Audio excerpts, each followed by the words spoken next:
Hey guys, welcome back to another video, guys. And in today's video, I'm gonna be showing you how to, set a stop loss in the Groww app. So it's really easy and simple to do this. So all you need to do is you want to come to your app, and once you find the desired stock, you're gonna come here, enter the quantity that you want to buy, and then you want to click at the top right icon right here for the options, and then here you want to select the SL option. So this is a stop loss for delivery orders, okay?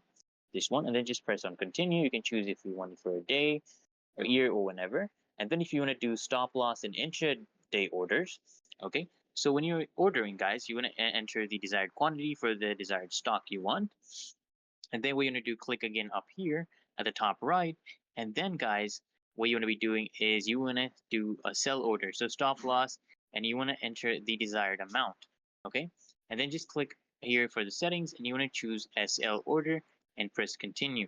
So if you want to add a stop loss to a position, what you do, guys, is the same thing, but in this case, guys, you come here and just, you know, you can buy one right here and just add a stop loss. So once you already have an intraday position, you can come and add a stop loss to it once you already have one.